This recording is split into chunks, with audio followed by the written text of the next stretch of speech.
All right, ladies and gentlemen, the folks from Henry County, let's listen to an interview with a weirdo. John, S as in Sam, P as in Paul, Roles, Henry County Sheriff. Perfect. Have you got a sound level you like? Everything's great. I just want to make sure that this doesn't pop out. Got it. Do you have any makeup or anything you can help me with? At the shop, not here with me. That's the most asked thing. I'm just. Women always tell me that they want me to make them look thin. It doesn't matter Well, how thin I they are, need how that big because I saw 240.7 the other day, and that freaked me out. I'm 230, 233 today, but buddy, that 240 rung. That's dry shipping weight. That ain't in uniform. Oh, well, that's It's actually funny. You're good. Terrific. You've been sheriff now for 14 months. correct. Okay. How would you describe your style of administering your department? My style of leadership, I guess the best way to describe that is what I told our officers in our first department meeting. I said, I want to explain to you my style of leadership just so you can know how I operate. And so I said, I will probably never yell at you. But I won't tell you 50 times to do something. So I said, if I say, hey man, let's not do that again, if you have to take that as me yelling it, let's not do that again. So I am not you're not going to hear me yelling at guys. Haven't done it once in 14 months. I don't intend to. Now, situations can get intense sometimes. I can't say that I've actually had, I can say that I actually have not had an intense situation with any employee in 14 months. But my leadership style would be, I grew up in an environment of, hey, this is the way you do it this way, and don't do that. I didn't have a lot of leeway to say, well, I'll do it however I want to. I quickly would learn that wasn't a good. So it was strict. It was strict. It was strict. It was strict, but in love. Yeah. Great parents. My dad's a pastor. My dad has been a pastor for over 50 years. Bottom lip, and it's really weird. Obviously, my mom has been a pastor's wife for over 50 years, and we grew up in a protected environment, I'll say. Okay. When I got into law enforcement as a reserve the first go around, I remember, of course, I was 21. I was young, and growing up in a church background, it was an eye opener. I was like, whoa, there's another side of life out here. But back to my administrative style, I care about people. I don't want to. I want to attempt at least to always, consider their feelings, save the best for last, Diane. And I want to be fair. Do you delegate or are you hands-on? I delegate a lot. I don't know if that's is that what you call it? A strength. I guess it can be a strength and can be a weakness. But I delegate quite a bit. But I have wonderful long-term officers here that are in leadership positions, and I only delegate when I can trust the individual, and so I have people here that I can trust that they uphold the same values that I do. And one thing that I don't make any apologies for, coming from a Christian background in a pastor's home, our mission statement for the Henry County Sheriff's Office it's taken from a Bible verse, and it's very simple. It is do justice, love mercy, and be humble. And I remember after winning the general election, then it started to get real of, hey, January 1st, these people are in your care. I want to say something about realizing these people are in your care. I had some people a month or so after I had been in office that said, what's the biggest realization that hit you become the sheriff? Sure. I said, very clearly, I can tell you the biggest realization and the biggest weight.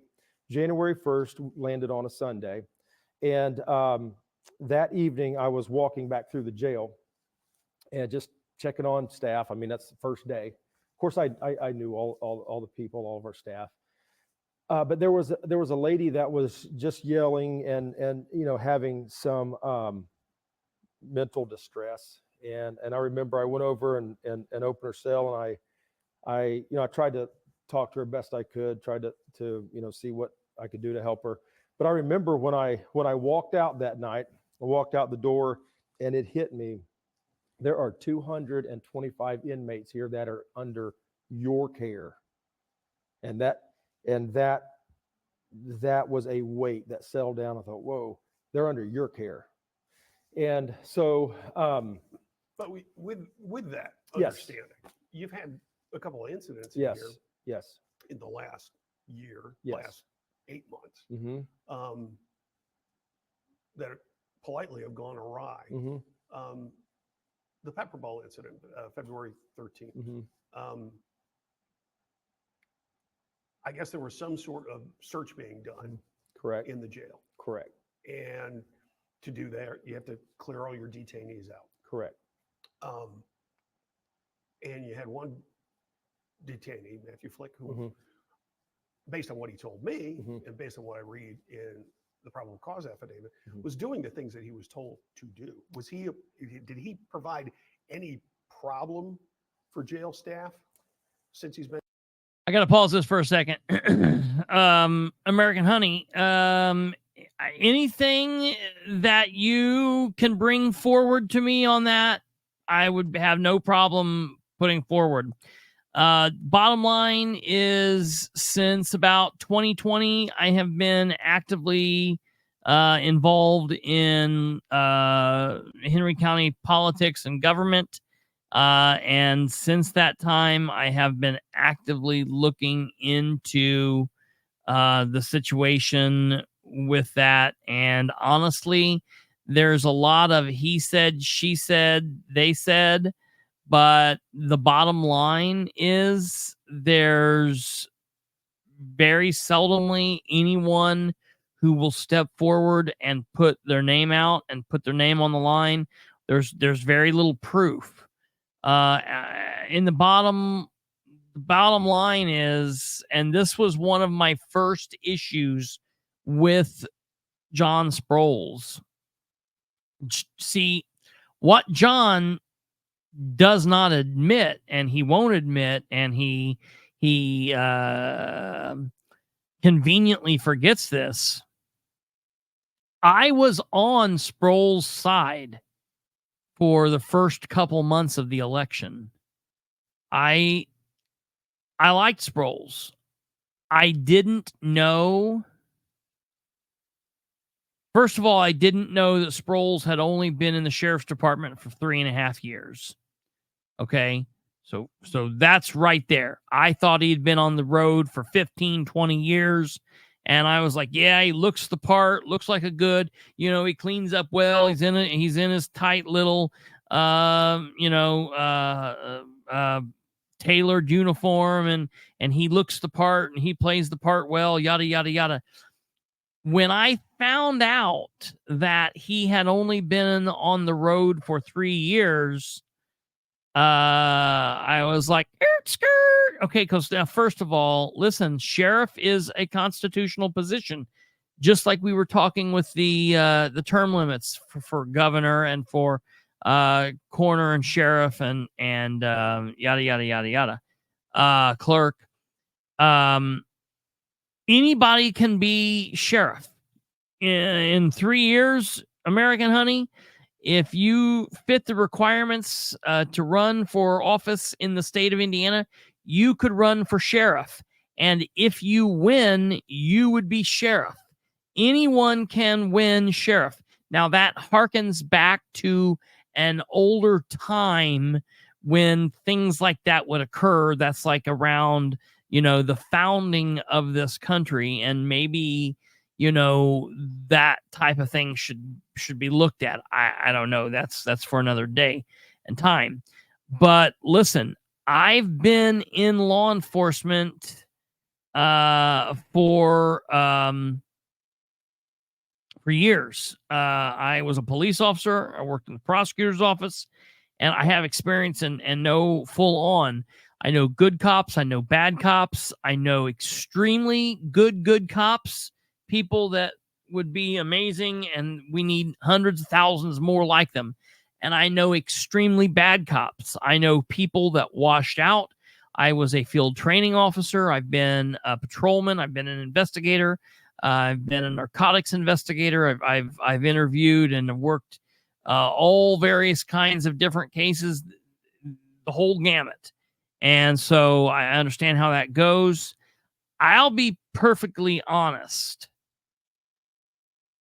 John Sproles should have washed out in the field training time. If John Sproles would have been an officer on the Muncie City Police Department, John Sproles would not be a police officer today. He would have washed out in field training. He would have done dumb things, and they would have got rid of him. John Sproles does not have the mentality for leadership. John Sproles comes from a family business where basically what the boss says goes, and it doesn't matter what's right, wrong, or indifferent. It's just what the boss says goes. And law enforcement is not like that. Law enforcement is very much this is the way that it's supposed to be. This is what you do. This is what you don't do. And it's that. John has made radical changes. Since John won the primary, between that date and now, over 158 years of experience have either left or been terminated, or for one reason or another have split with the Henry County Sheriff's Department, and that's bad. He has a lot of young rookies working for him. That's bad. He has a lot of people that look up to him, that think he's cool, that think he's like, and they'll do anything that he says. He thinks that when he puts that on, being sheriff, he's above the law. He thinks that makes him above the commissioners, that makes him above the council, it makes him above the coroner, it makes him above, I assume, prosecutors and judges. He's the sheriff, and he can pull people over in unmarked car in plain clothes, which is illegal. He can shoot people, at point blank range with not non-lethal, but less lethal. Less lethal means it still could be lethal rounds, and has just done a lot of crazy things. And I just he's very scary. I've seen him get mad. I've seen him use his personal I've seen him use his position to wage personal war against critics. I've seen him violate people's rights. And so the biggest issue with Sproles that I've seen him do over and over and over, he's currently actively doing it to me, is he is pushing forward a narrative in which he has no proof, no evidence, and no justification for, but yet he continues to make an allegation, which is a very serious allegation.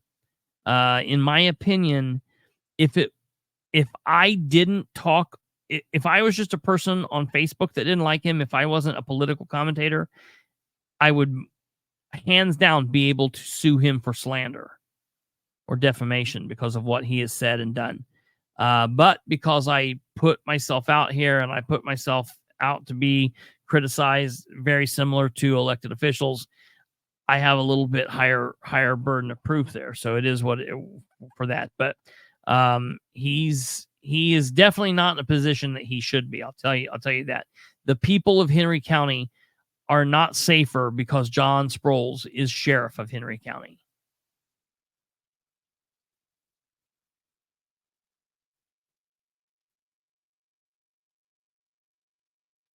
That's interesting. Let me go back to Tenure?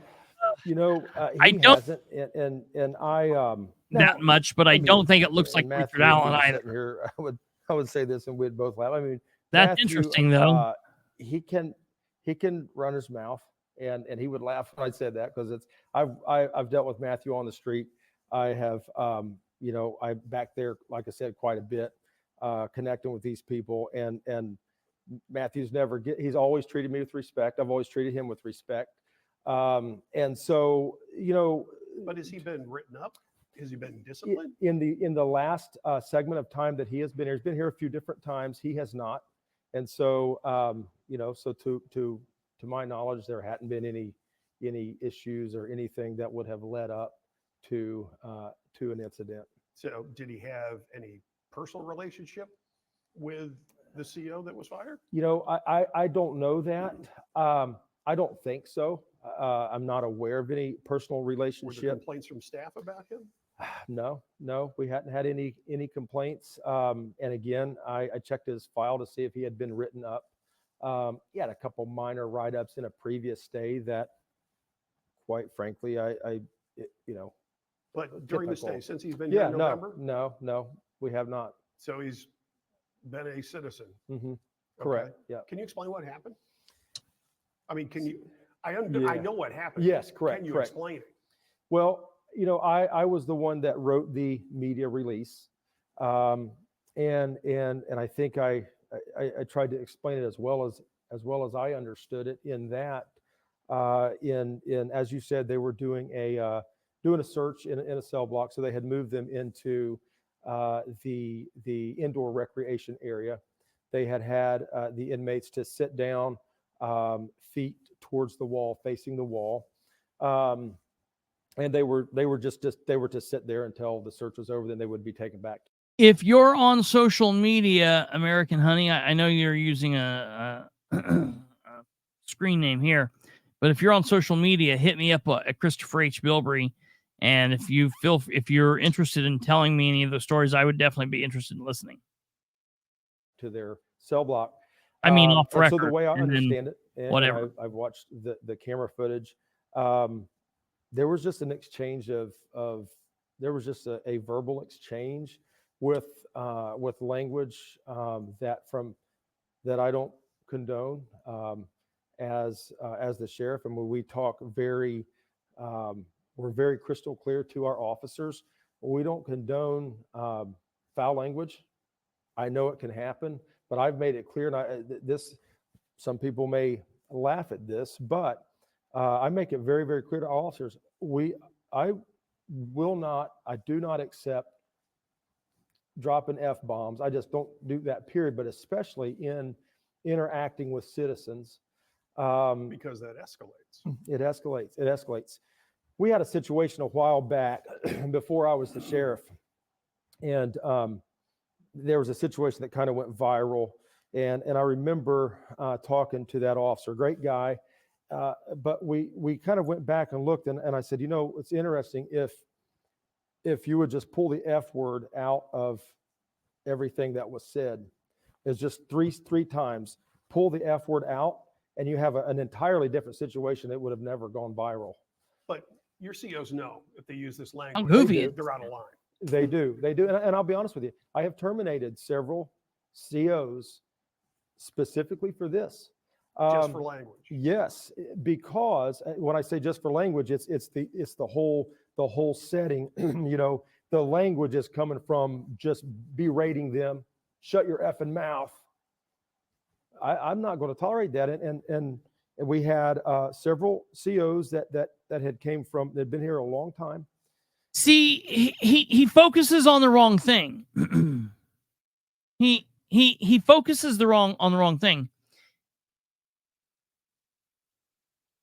Because, listen, I can tell you what he's saying is right. when it's verbal judo that a lot of newer cops talk about and things, when you're out on the street and you're talking to someone and everything's calm and you get amped up and you start yelling and you start F this, F that, that is amping the situation up. You're going to start doing it. They're going to start doing it. Then you're going to do it back. Then they're going to do it back. And then you get to at some point where you're rolling on the ground and you're fighting someone. And yeah, maybe it's necessary, maybe it's not. Listen, I've also been the same person that says there are different kinds of people out there. I could tell 98% of the people that I've arrested from a quarter of a mile away, hey, you're under arrest over there. Put your hands behind your back and walk towards me. And 98% of the people would do it. 98% of the people would do it. But there are a certain subsection of people, white people, black people, Hispanic people, Asian people, it doesn't matter what race, doesn't matter if you're man or woman, doesn't matter if you're rural, it doesn't matter if you're urban, it does not matter where you're from or what the deal is. There are a certain amount of people that will not, shut the F up, set the F down, you're under effing arrest. And there are certain people out there that's just that way. Okay? That's the thing. There are people like that out there. But cops get in a bad way of doing that. So I get what he's saying, but he is going about this too crazy. Tell your guys to not say it. Knock it off. Firing people for, an F-bomb slipping out here or there, that's stupid. All right, that's just stupid. Thinking that that's going to make you the town hero, that's stupid. How about you not violate people's rights, John? And that would make you more of a hero.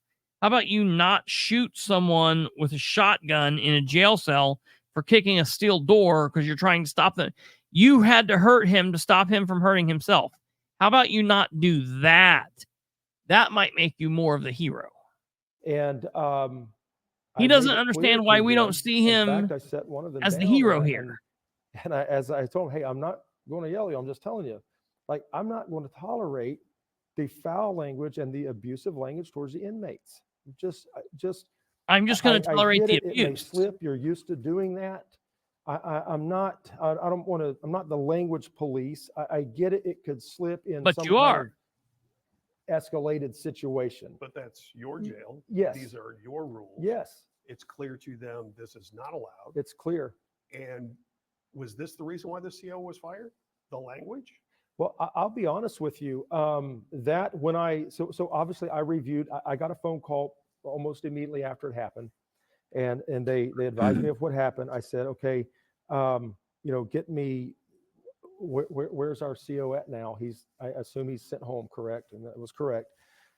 Get me some camera footage, body camera, some kind of camera footage, and yes, my initial reaction was, man, I'm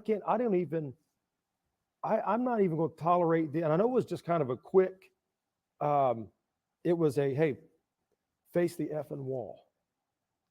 Flick said, I am facing the wall, which, he's sitting here like this. Obviously, he looks like this to tell him I am facing the wall. And it was, I told you to face the effing wall. And I told my chief deputy, man, I've terminated other people for that.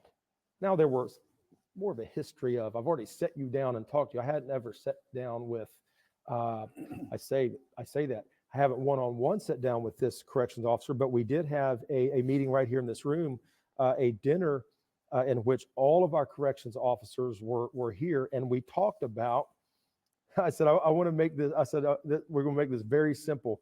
We're going to talk about two basic principles. And honestly, they're biblical principles. We're going to talk about fulfilling our mission statement of doing justice, loving mercy, and being humble. And then the other thing we're going to talk about is the golden rule. Everybody knows it. Treat others as you would want them to treat you. And so I talked in that meeting with all of the staff present. Again, I said, guys, again, I know I may get laughed at some on this, but don't want to hear the F-bomb. I get it that it could happen. I'm not looking to, oh, okay, you're gone. But just the casual use of, I said, face the effing wall. They know good and well that we don't was get that. this CEO fired for his language or for firing the pepper ball shot? Well, I will say that right off the bat fired for his language, because that is conduct that we that I make it very, very clear we don't tolerate that. And we're not going to. So when I saw that, I'm like, I just right off the bat, GW plays. I don't like this interaction. And you know that you can't use that language. So, if I understand this correctly, Mhm. you made a decision to terminate Mhm. while an investigation was going forward about the pepper ball So shot. that is correct, because what we did, as soon as I found out, the chief deputy called me, and so said, okay, let's make sure that he is home, sent home immediately, and on leave until we notify him further, and make sure and go ahead and call our detective captain, have him get the detectives in immediately this evening to interview all of the inmates and the people that were involved, and get your reports together and file it with the prosecutor. It's up to the prosecutor on what Right. happens beyond that. So yeah, he was terminated the very next morning. I told the jail captain, I said, go ahead and contact him and let him know that he's terminated. And so yeah, I terminated him because of I can't have that kind of interaction. And our inmates know it. They're all very clear. If you go back there, we could go back there after and just walk into a cell block, and they will tell you this is a different place than it used to be. I had some insurance people here the other day, and we was taking a tour of the jail, and we went into a cell block, and the guy said, "Hey, Sproles, we was just talking about you," and I was like, "Oh, great! There's got insurance people here." And I said, "Well, I hope it was good." They said, "No, it's good." They said, "Here's what we're talking about." The one guy said, "I've been in and out of this jail 20 years." He said, "I used to have to fear other inmates and fear the staff. They were abusive with their language. They constantly Nobody berated said us. this. I don't have to worry about that anymore." And Nobody said that. it's a different, as I've said from day one, we've got to create a different culture. It's all about the culture. There's a famous statement that culture eats strategy for breakfast. You can have a lot of plans, but if your overall culture is bad, everything is bad. When I took office January 1st, we were about 6 full-time correction officers staff short. We always ran 6 and 7 short full-time. I didn't know why the council and commissioners, they thought, well, I guess it's because we don't pay enough. We filled every full-time spot in January. Well, wait, oh, stop. We had full staff in the jail I from heard that day to this. Wasn't he bitching he couldn't get them because they didn't pay enough? That's what I thought. And now he's saying that that's what the commissioners and the counselor said, was that the pay was just too bad. He's the one that's been bitching about that. Yeah, that was not. Yeah, He can't even keep his own lies straight. right. Yeah. I mean, that's exactly why we are watching this, and I know it's a little long. I know that this was a little long. We're not close yet, but with a waiting yeah. list. And I will tell you that it is because that we are creating a culture to where people don't come into, life's hard enough. And I'll tell you, coming in and working back there on the road, we may deal with the combative situation for a little bit. We drop them off here and then we leave. They're stuck with them 100% of the time. And so Just the change in the culture that we've had, it's been phenomenal, and that's why we're maintaining staff. People want to work here, and so we can't. It's something that we've got to, we've got to stay focused on. We have to maintain this culture. We can't just let it get back to F this, shut your effing mouth. The old jail had a reputation. It did. I think it earned it, based on what I've been told. It I was think before so. my time here. Yep. But I need to ask you about Okay. the beanbag incident Yes. from last July. My first question is, you have staff. You tell me that you're a delegator, but you're the one that shows up with the beanbag shotgun and the helmet. Yeah. Why? So there's a lot to this situation, and I'll try to say everything that I can. Obviously, there is pending civil litigation over that from the inmate. However, the FBI investigated that thoroughly under the direction of the Department of Justice, and it was a lengthy investigation. So there's a lot of things Still waiting on involved, this. But to specifically answer your question on why I went back there, I did not. I inherited. That sounds wrong, but the inmate was here when I took office. I had never interacted with him. I didn't know him from the street. In fact, I think he's was from Indianapolis area and sometimes would be in this area. He had been in our jail off and on, but I had never encountered him. I did not know him. But I had been called several times early on, like maybe 2 months into it. I can't give you the exact dates, where I would have jail staff call me. The jail commander called me. I remember, I think both times, and there may have been 3 times. It was late at night. Said, "Hey, listen, Marquette is refusing to lock down. He's wanting to fight."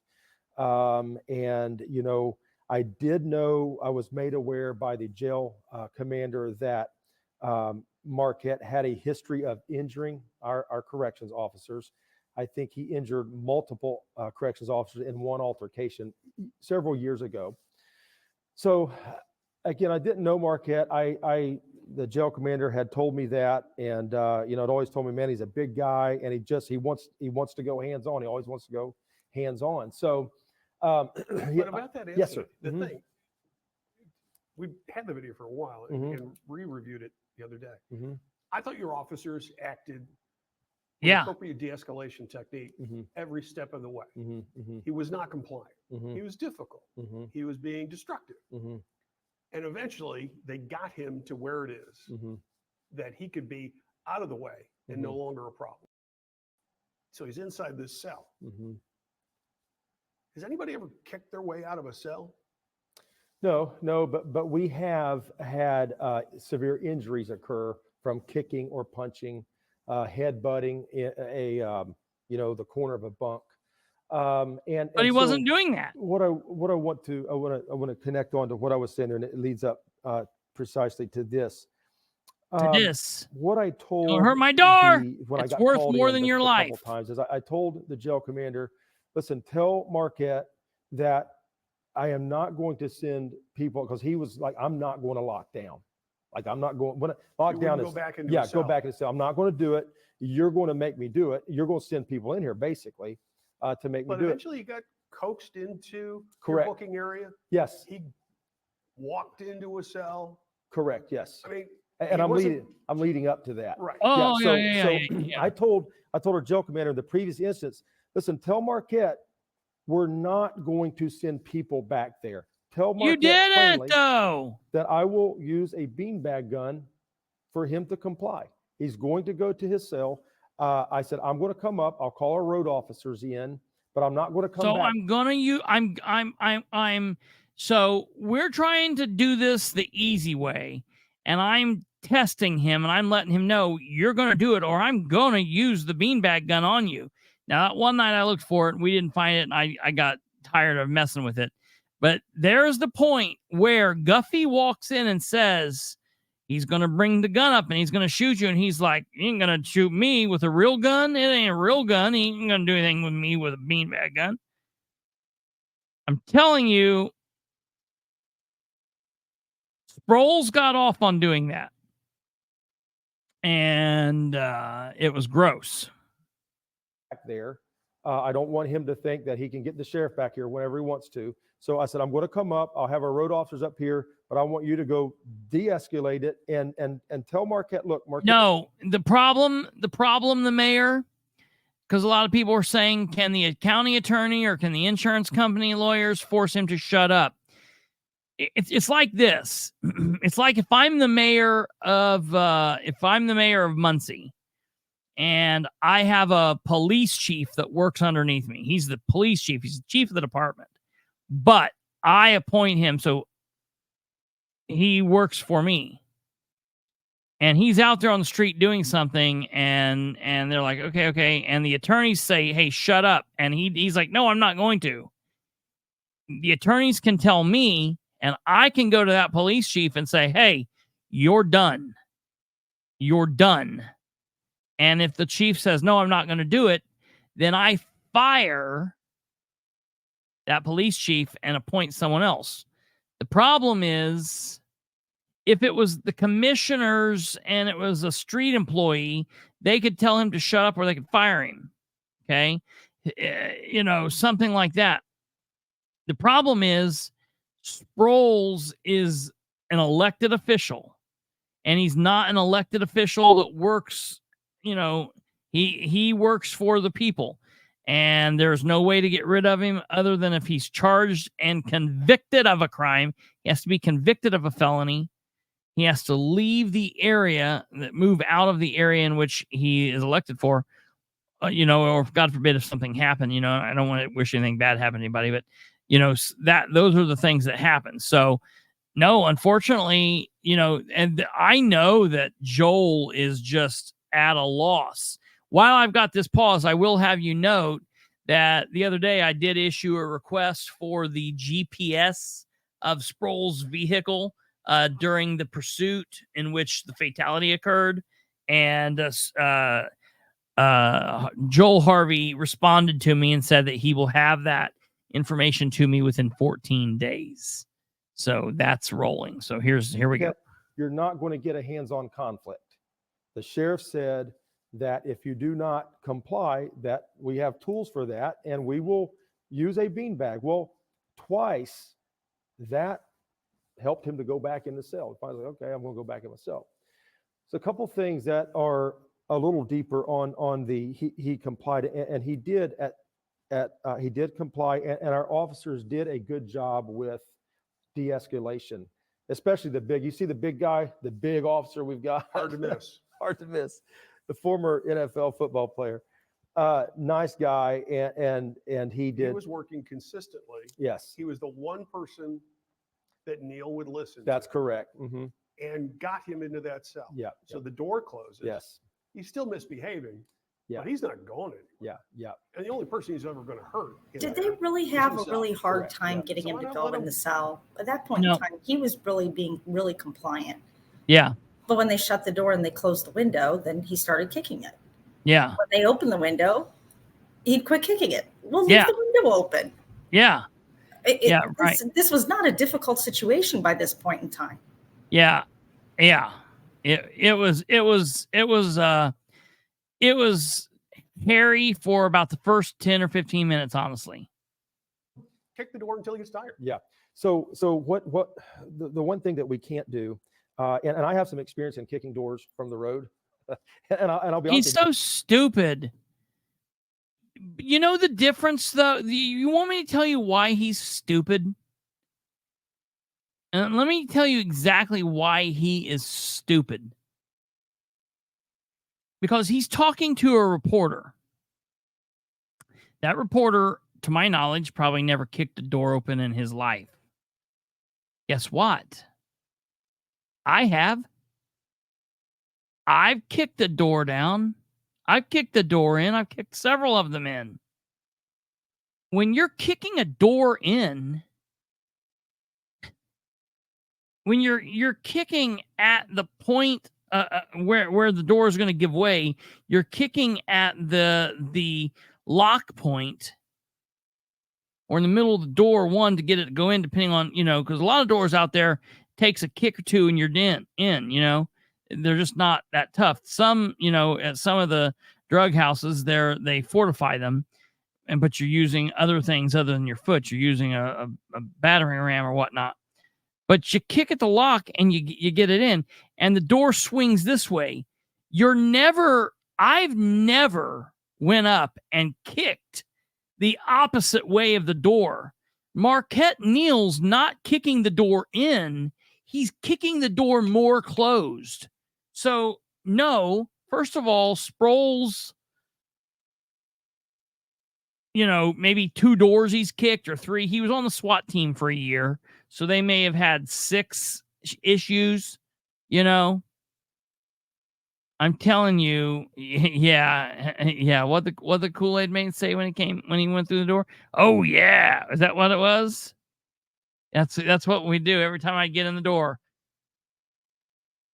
Police department search warrant. Bang! Oh yeah.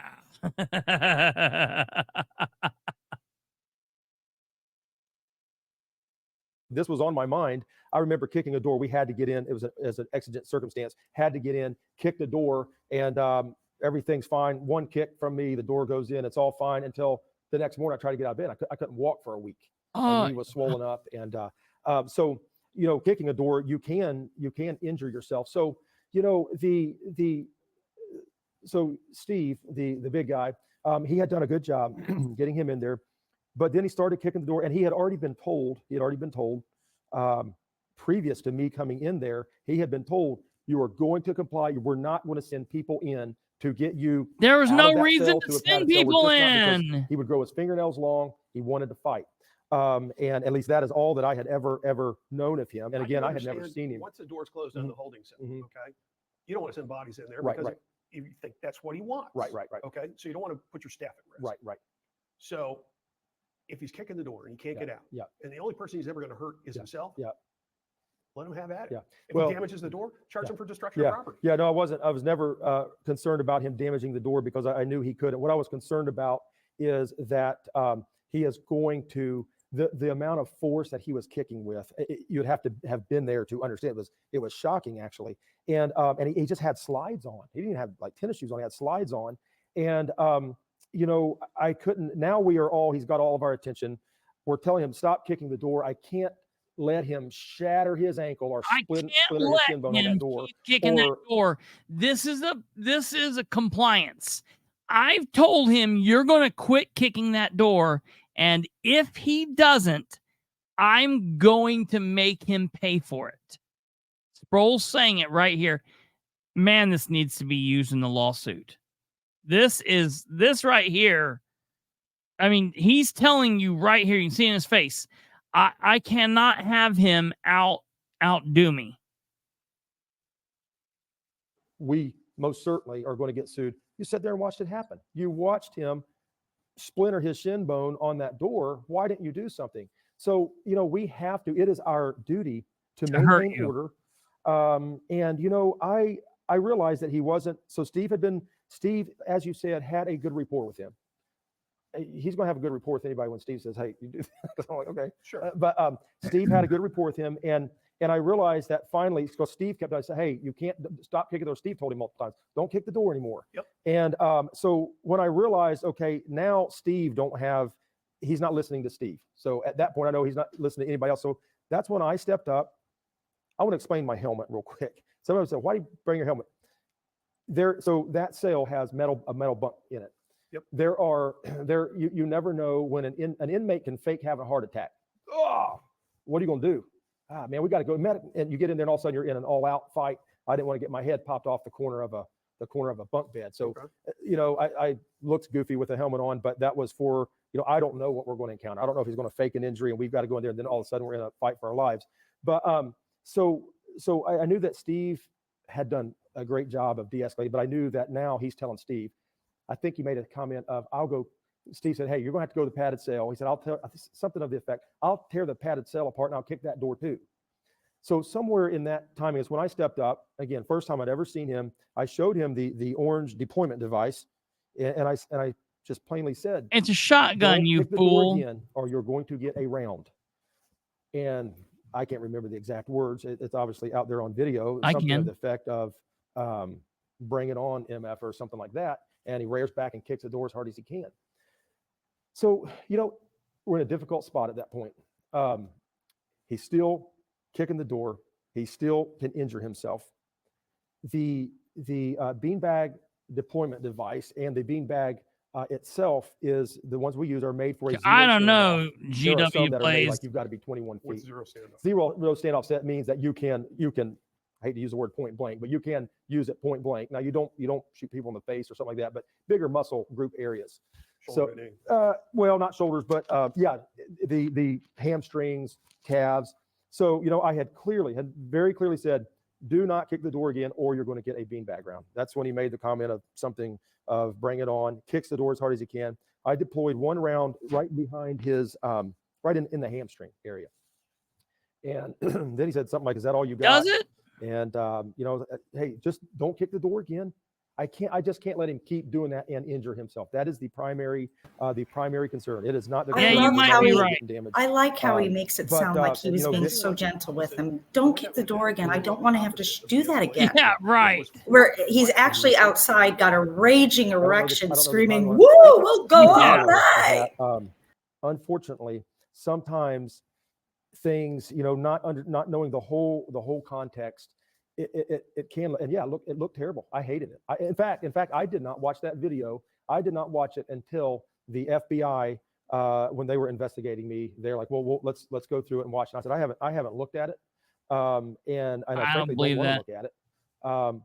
I hate it because he ended up obviously getting injured. It broke the skin behind his left knee and his right knee, and I hate the whole thing. So they said, no, you're going to watch it. I hated he watched. Goes, yes, it looked terrible. But do you see the irony here? You didn't want him to hurt himself, so you fired beanbag rounds that injured him. Yeah. So beanbag rounds are they are to be used to neutralize a situation. Again, I can only go by my experience and training. If I have if I'm on the other side, and so I said, hey, look, dude, don't kick the door again, or you're going to get a round. Like, I'm pretty sure I'm not going to kick it again. Now, I can tell you this.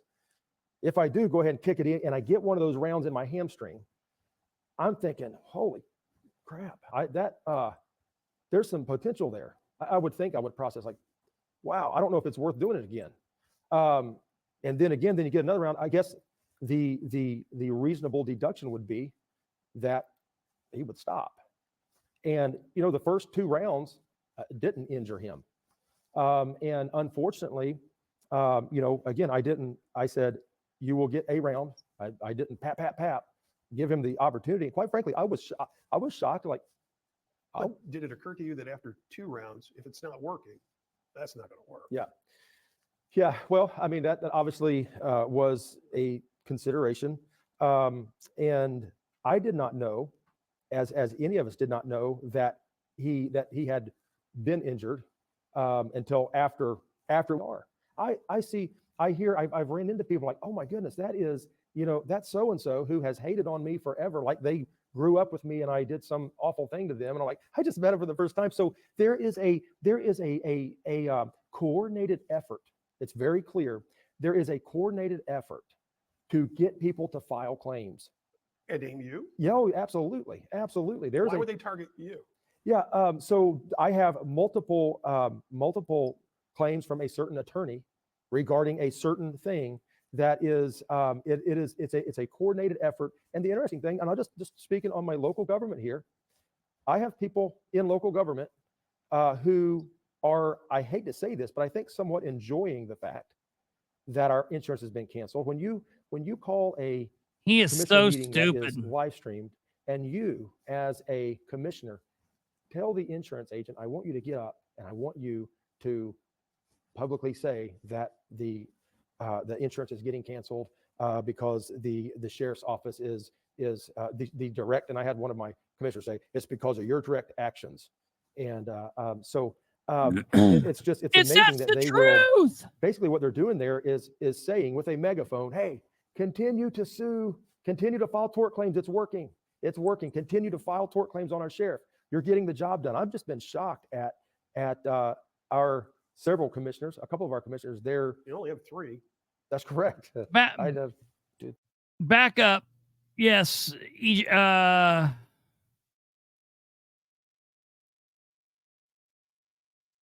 Jack, you're right. I apologize about that. You are correct. The door opens out. I don't know why I said the other way. You are absolutely right. So I was wrong about that.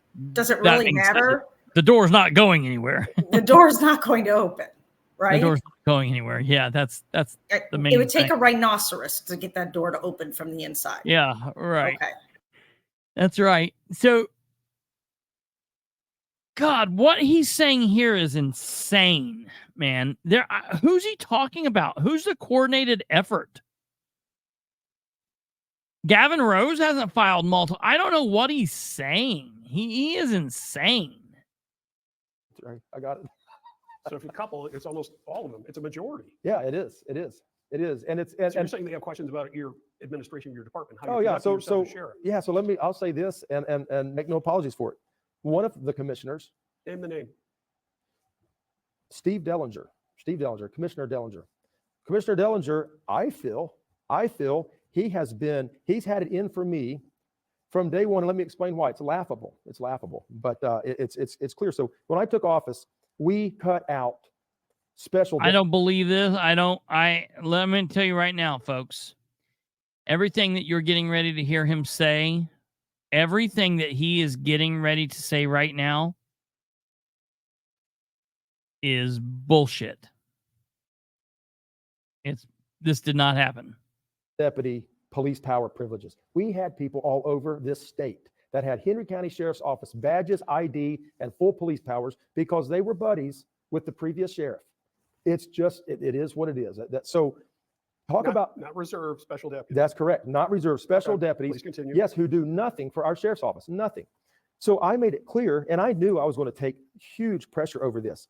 Talking about, believe me, I am concerned about liabilities. I understand liability as a business owner.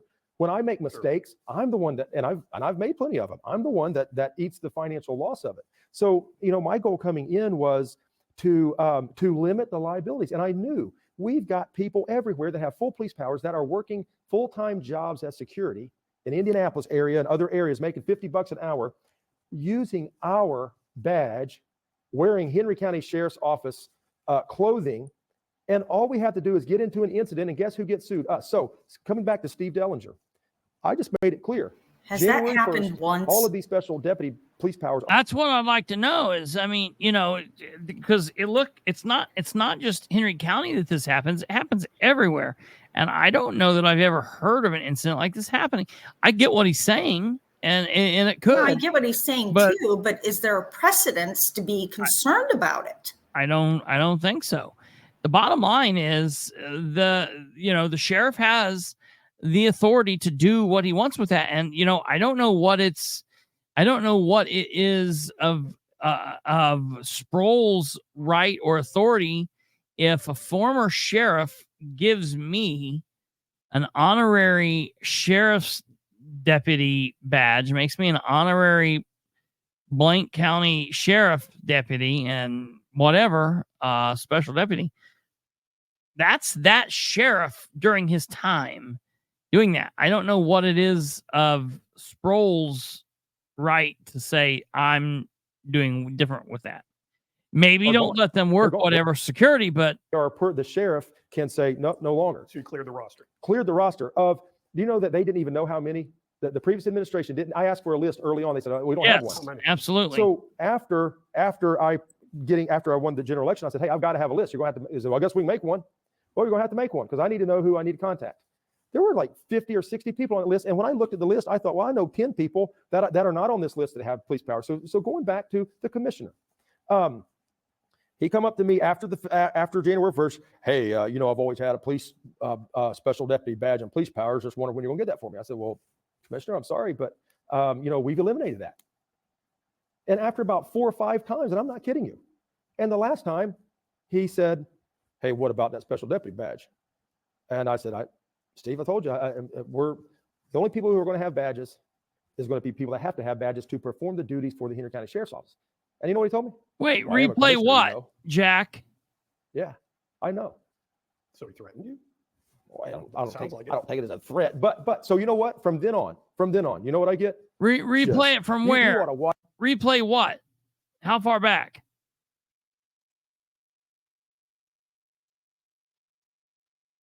Let me go backwards here just a few seconds. And after about 4 or 5 times, and I'm not kidding you. And the last time he said, hey, what about that special deputy badge? And I said, Steve, I told you, we're the only people who are going to have badges is going to be people that have to have badges to perform the duties for the Henry County Sheriff's Office. And you know what he told me? Well, I am a commissioner, you know. Yeah, I know. So he threatened you? Well, I don't take it as a threat. But so you know what? From then on, you know what I get? Just you ought to watch our commissioner meetings. I have watched it. The tension is so shocking. It's unbelievable. I go in and ask for the last commissioner meeting, $12,000 worth. Oh, you saw it, the new conference table. We didn't have anything in that room. It's a conference room, right? We didn't have any conference furniture there. I go and ask. We have a bond that has, I don't know, a couple $100,000 left to furnish this building. It's all it can be used for. It can't be used for this or that. It has to be used for furniture. The county highway guy gets up in front of me and takes about 3 minutes and gets $370-some thousand worth of equipment approved.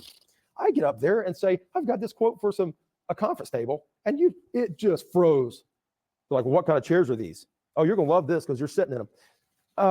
These are 24/7 chairs. Do you need 24/7 chairs? Is somebody going to? And I didn't even know what they was talking about. I didn't know they were considered 24/7. I didn't even know. So I said, I don't know. What are you talking about 24/7? Or do you have to have 24/7? So I get smacked around. It's pathetic. So what you're saying is, with these civil suits, Yes, that you've been named in, yes. he's taking that as a political Dude, you opportunity tried to add not Oh, $2 million it's to your crystal clear. budget Him, this year, Mr. Plummer.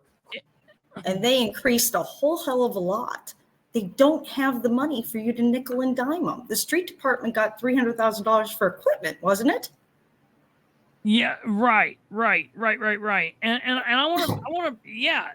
You exactly spent right. $60,000 on mirrors without getting Yeah. approval Without first. getting the approval. And listen, and they need to, so I don't know what, and I'm not putting this on Bobby and I'm not putting this on Steve, I'm putting this on the people before them. They just built a new jail.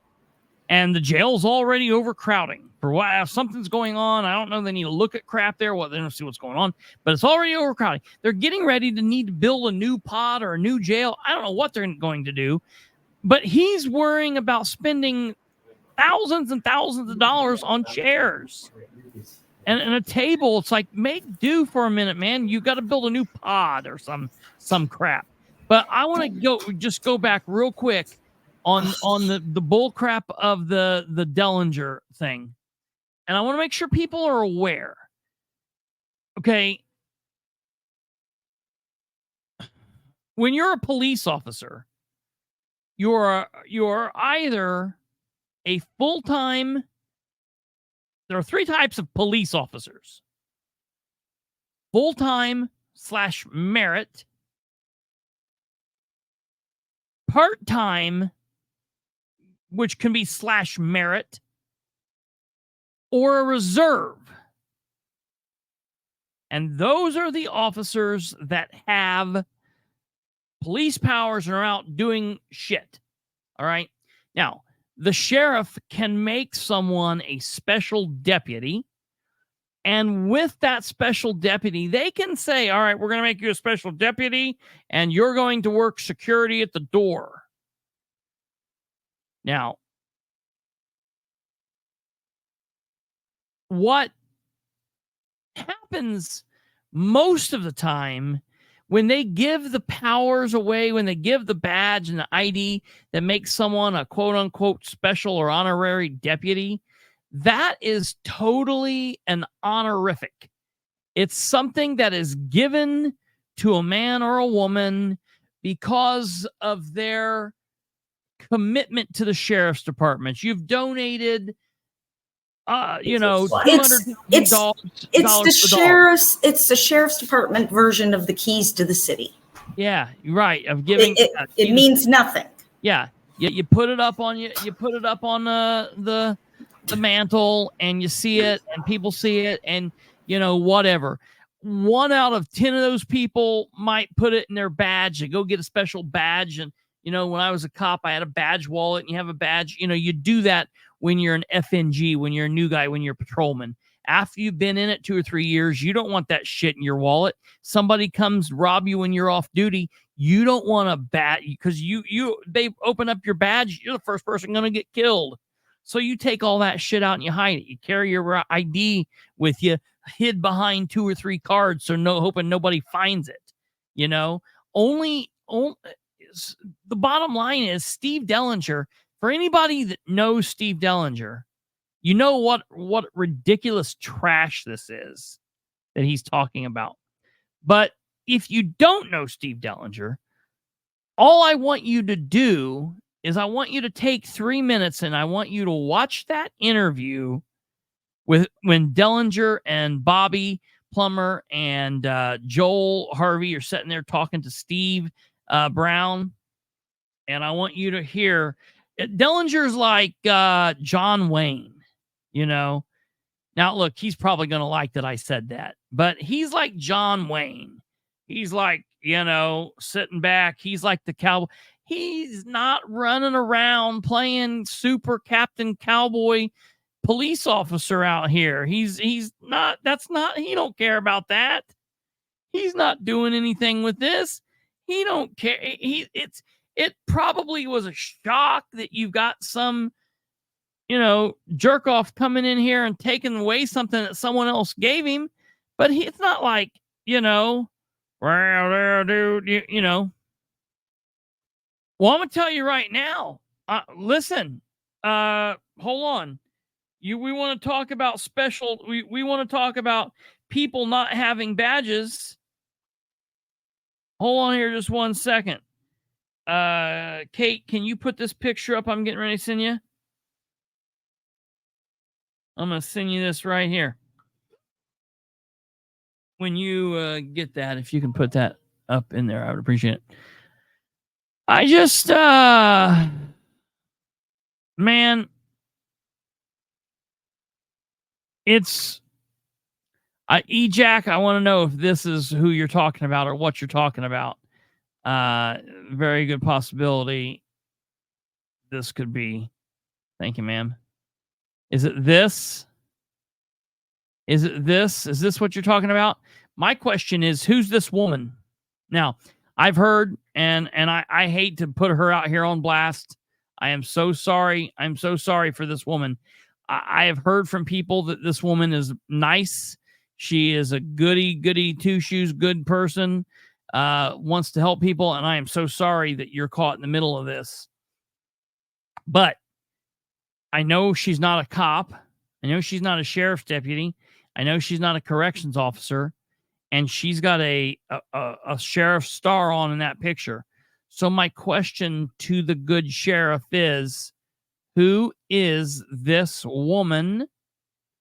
And why is she wearing a badge like that?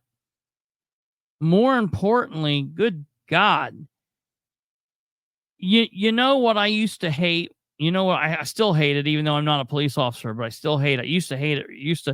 I used to walk in. I was a narcotics cop for a very long time.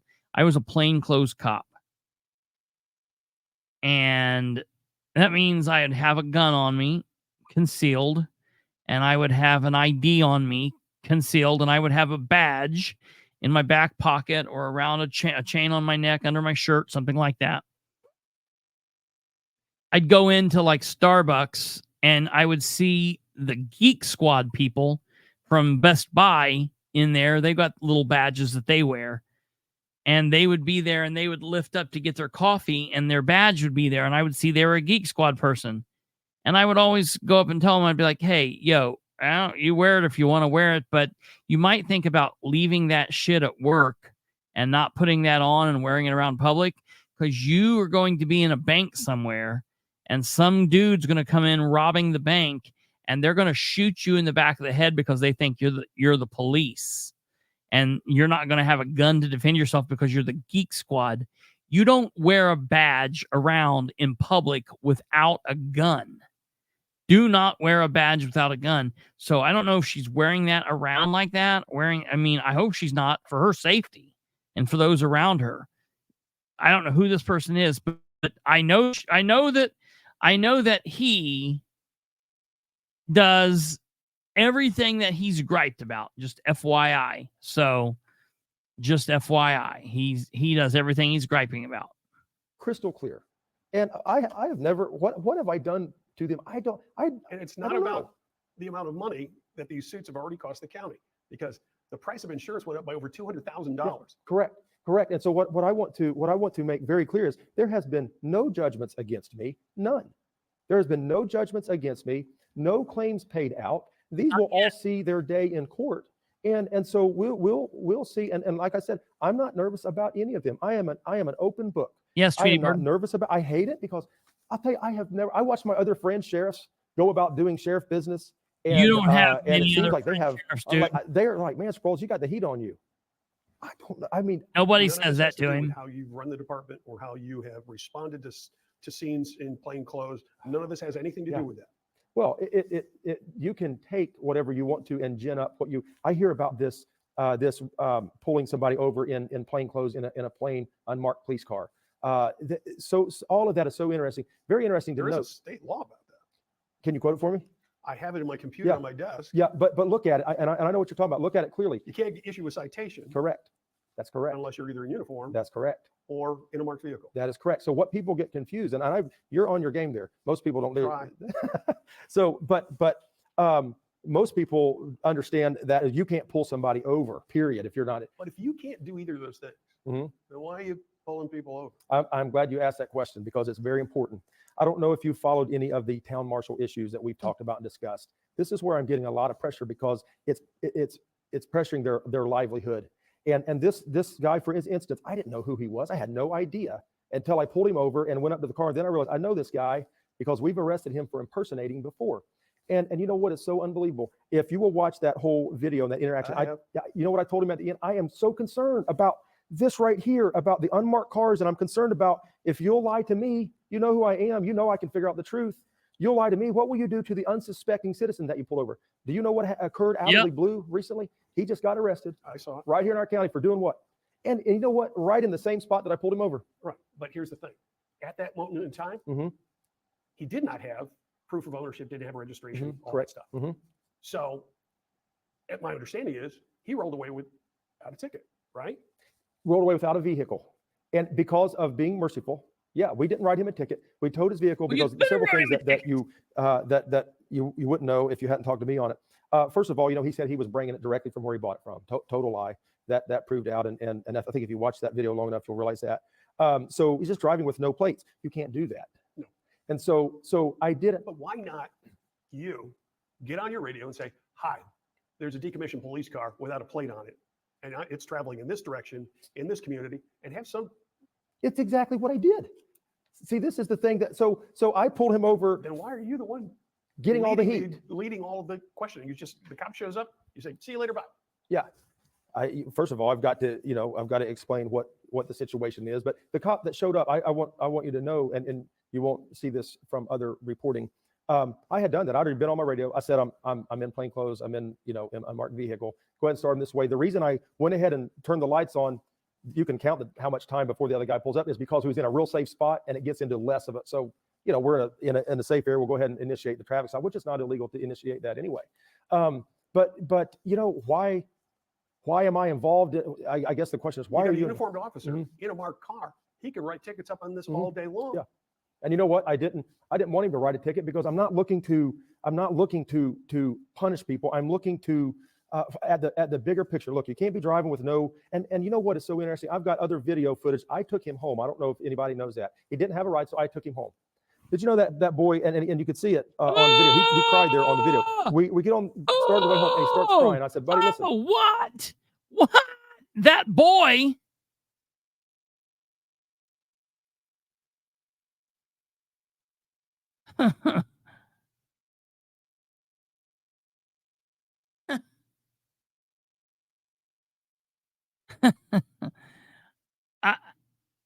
Listen.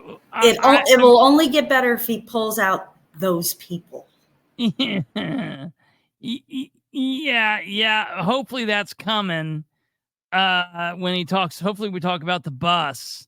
But I just want to let you guys, here's that boy. Here's that boy he's talking about. That boy leaning up against his car there. I'm surprised he let that boy keep his hands in his pockets. Holy crap, man. Like, look, and I don't think I just think he's stupid. He's not like, he's just not thinking about what he's saying. You know why? Because if you notice, Sproles is saying 1,000 words a second. Listen to me. Sproles acts like a criminal. Sproles acts like because Steve is just pop, pop, pop, pop, pop. He's popping him, and Sproles is feeling the heat. Sproles is like sitting in an interrogation, and he literally just called him that boy. Holy crap. I'm not looking to punish people. I'm looking to at the bigger picture. Look, you can't be driving with no, and you know what is so interesting? I've got other video footage. I took him home. I don't know if anybody knows that. He didn't have a ride, so I took him home. Did you know that boy, and you could see it on the video, he cried there on the video. We get on, started the way home, and he starts crying. I said, buddy, listen, how can I help you? I'm not trying to, and I think you might have seen the video. Look, I'm not trying to be mean. And so I said, I'm not trying to be ugly. And he said, man, I'm supposed to be at work in the morning. And I said, okay. And he said, I have to have that car. So I said, well, listen, where do you work? And I will get you there. I'll take you there, or I will have somebody take you there. So he said, no, you don't understand. Get ready for this. I needed my police car for work. I work for a security company in Kokomo. So yeah, the lights they didn't work. When I pulled him over, there were pliers laying there and cutters. Like, crap. The wires appeared to be freshly cut. Oh my He God. needed his police car the next one. I'm trying to help the guy. I said, hey, I'll take you to work. You don't get it. I need my police car for work. But I guess, but this is another situation where you are citizen John Sproles, not acting as Sheriff John Sproles, see something, you jump in. This is another tort claim. This is another potential lawsuit. Yeah, so just a direct answer to that. Everything that you can make a potential tort claim out of anything that I do, anything in law enforcement that I do. So here's what I will not do. I will not buckle to the pressure of, especially a situation like that, an issue we've been having, an unmarked car, and lo and behold, he's now been arrested twice. Scary. Okay, I'm sorry. That's scary. I don't want our citizens. I want to call that stuff out. You handed that off to the Newcastle police officer and drove away. Right. You're not engaging with this guy. There's no way they can file a tort claim on you. What did they file the tort claim for? For your interaction with him. I initiated the stop. I mean, I needed to be there to pass it off to another officer. So I mean, I did the minimal. But you didn't even have to initiate the stop. All you had to do was call it in and let them take it. Yeah, I understand that we can, and I'll be honest with you, we have experienced past administrations who didn't do anything, and I don't really mean that ugly. But I want to tell you something. There is a duty that we have, and that I especially have, that the citizens have selected me to care for, to protect them, to serve them, and to say, now I'm just going to walk away because I'm not concerned about bogus tort claims. I hate it. I hate that. I hate that. Travelers insurance was. Yep. And I understand, and I want to say that very, very carefully.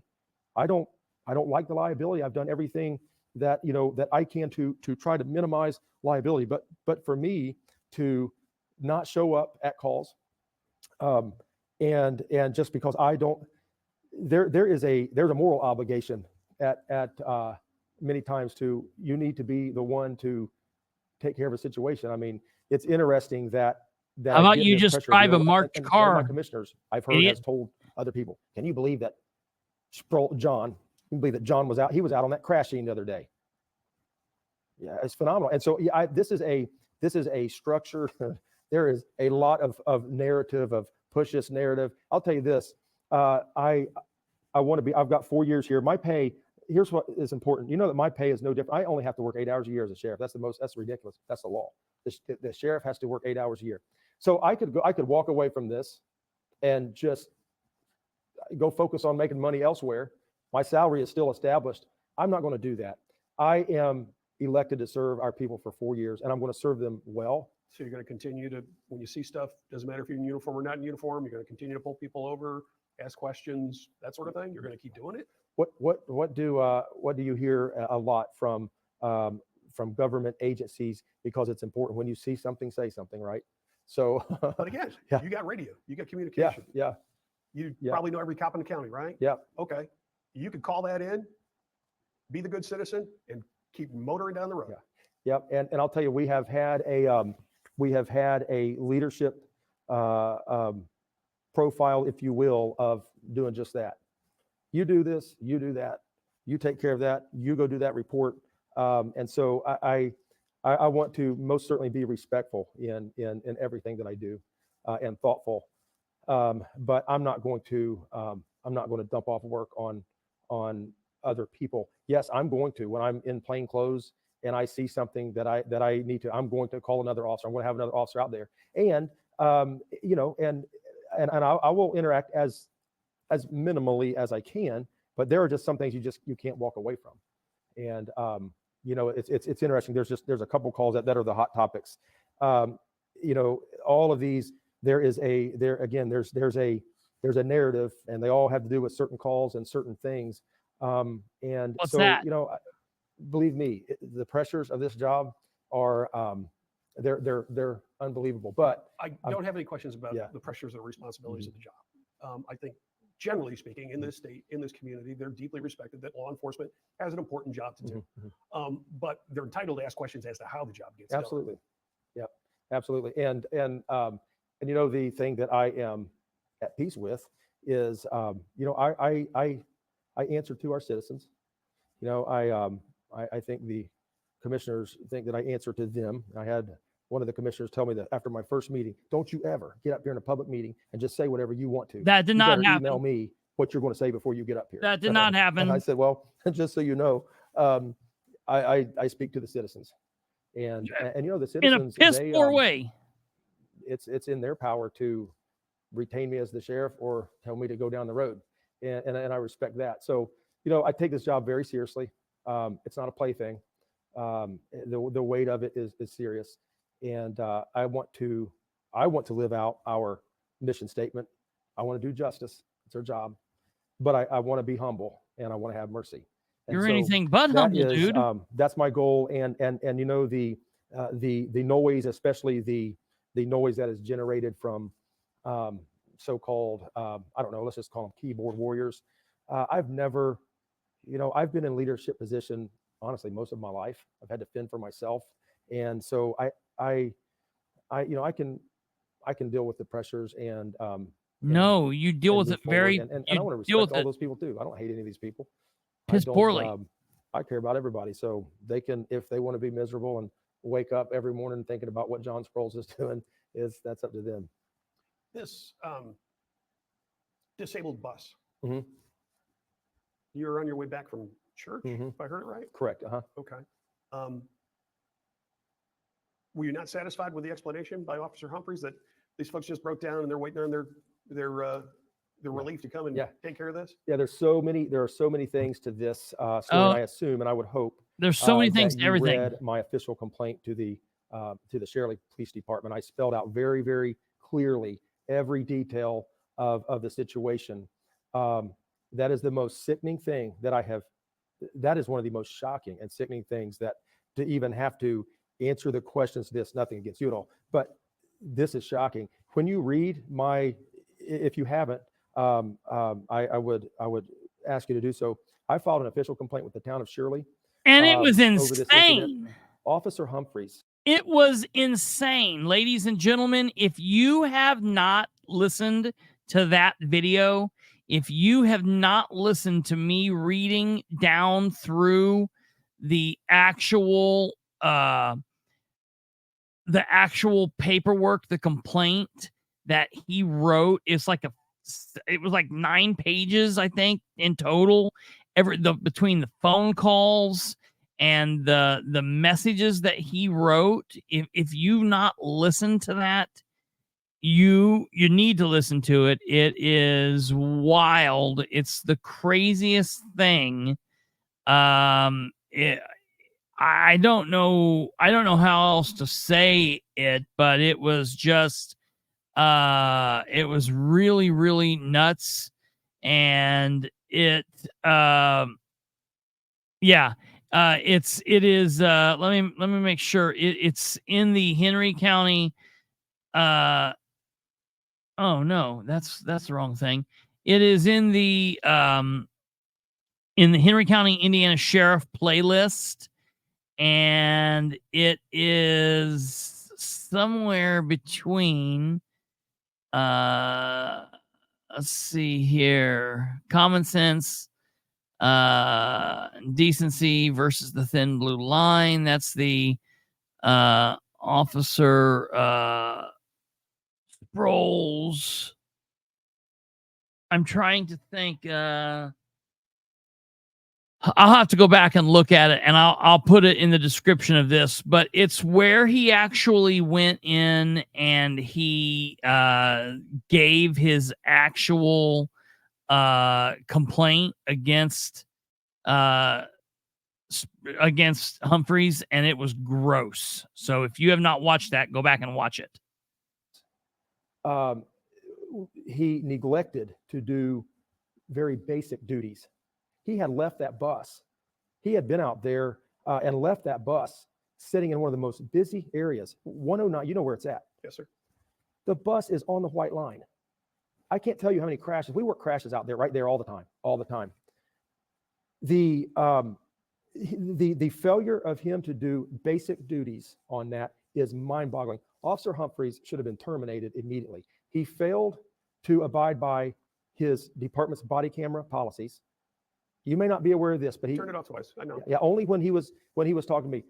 That incident was a setup to do exactly what is being done with it. I spelled that out the day that it happened. I typed an email and I said, this is all of this happened. Here are the facts. It is shocking, and I cannot believe that Officer Humphreys is still an officer. I cannot believe it. Officer Humphreys is. You wanted him fired? Do what? You wanted him fired? No, I don't want to say Yes. that. I will say this. I can't believe he's still an officer. To neglect to leave children sitting in a bus on a busy intersection, that the bus is sitting on the white line. That is you don't leave a vehicle like that. You keep your police car back there with the lights on so people know hey, we got to get over here. There is so many things to that situation that is sickening to me. And I have zero worry about that. You know, if they want to sue about that, it is a shocking and sickening thing. And you, could I ask you, did you read the complaint that I filed with the? Oh wow, okay. I want to get that to you because it's just going to point out some facts. You're going to be, oh, whoa. It's scary. His chief says he was verbally talked to about turning off the fire. Yeah, but he wasn't about. Yeah. Fire. Yeah. Well, the interesting thing, and that chief has slammed the phone down on me and lost his temper. And it went off. He thinks that they intentionally broke down a bus. He's somehow in cahoots with a dance team from out of state. Convinced them to fake breaking it down on the side of the road just to make Sproles look bad. Yeah. Actual federal agency. Yeah. He's insane. And he was forced to resign from VA police, and he was forced to resign from the other. So Officer Humphreys is, again, he fits the description of what I have come out very boldly against, that nobody else would, about these town marshals who get their badges to go work $50 an hour security jobs. He fits that bill, and I make no bones about it. These are scary things. These people run around with badges everywhere. They're all upset because I've called them out, and they know, like, okay, we're walking a tough line here because this is an absolute joke to any reasonable person. What we're doing, we're working the town of Greensboro for free. Well, why would you do that? The state police they're having to pay $70,000 a year, and they still can't fill their roster. But for some reason, I've got a little town of 123 people that has 25 police officers who want to come down there and sit and watch. That town is measured in acres. It's small. Okay. Somebody explain this to me. They want to drive from over an hour and pay for their fuel and buy their own police cars because they care about Greensboro? Now, you can't explain that. Well, I'm talking about the town of Shirley, but yes, correct. It has some of the same situations. I want to point something out to you. Okay. And I'm going to ask you a very indelicate question. Okay. I'm going to point something out to you. Is it delicate or indelicate? Indelicate. Okay. I don't know. Your vocab is bigger than mine. What is indelicate? Hey, hold on for a second. Jesus. Listen. Are you all watching this? is he sitting there with a diaper on? I know he's just pouring buckets of sweat. Like he seriously is like, he knows he's in trouble here, and he is nervous as all get out. His eyes are red. He's like thinking, like, when's this interview going to be over? I owe Steve Brown a beer, a steak. This is the best thing that I've watched in a very long time. Oh, I'm an open book, so I'm not going to get upset with Officer Humphreys, the gentleman who led the dance troupe, Marquette Neal, the gentleman you pulled over in town. They're all black. You have a problem with people of color? You know, it's so funny that you asked that, because I think I randomly just told a story about something before we started. No, I understand. Yeah. So that, I think that would, my wife, and I am just now thinking it's funny that this came up, because oh my God. Oh my God. Oh my God. Oh my God. Oh my God. If he's literally getting ready to tell us that his wife was born in Papua New Guinea. Now, his wife is white. His wife is born to a white man and a white woman. It's like Dave Matthews saying that he's an African American. Dave Matthews, for all you folks out there, the singer that songs like this, Ants Marching, he's an African American. Sproles is getting ready to play my wife is born in Papua New Guinea. So I am not a racist. My wife is a Papua New Guinea person, whatever that is. Let's listen to this. my wife grew up where? Papua New Guinea. Oh God. Oh God. Oh God. And what does that matter, dude? She's whiter than Sproles is. All black people that were, how do I say? I mean, they are, not more than trash. They were eating bugs. They were all bad people. They were all out conjuring and doing all, like, listen. Do you? I know I'm not racist. I just hate black people. Like, that's the answer he's giving. As cultured, I don't know what the word is, as we are here. Okay. My mother-in-law, whose husband just died in front of my house in a terrible accident, they gave their lives to black people, to the black people back in the bush in cannibalism area of Papua New Guinea. There are now 600. Hold on. My mother-in-law, whose husband just died in front of my house in a terrible accident, they gave their lives to black people, to the black people back in the bush in cannibalism area of Papua New Guinea. There are now 600 organized churches from that. So to this is so shocking. I don't dislike the question at all. But that's not you. Oh, that is me. I believe me that what your in-laws did. Yeah. Is not you. My wife's, some of her best friends are black.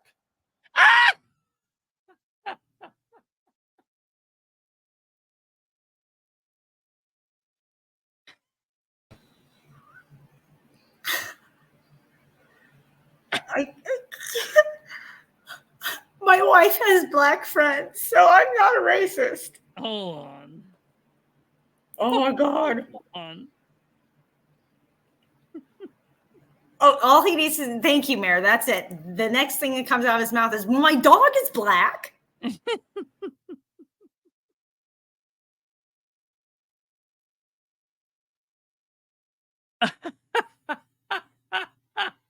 Oh my God. This is he doesn't have a problem with black people because his wife about got eaten by some in the bush in Papua New Guinea. Is this guy is disgusting. Look at this.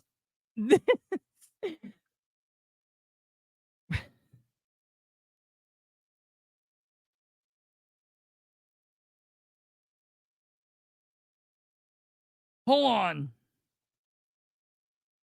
Hold on.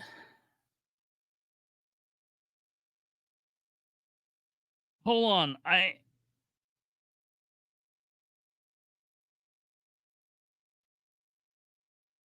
I gotta get somebody on here real quick. I can't.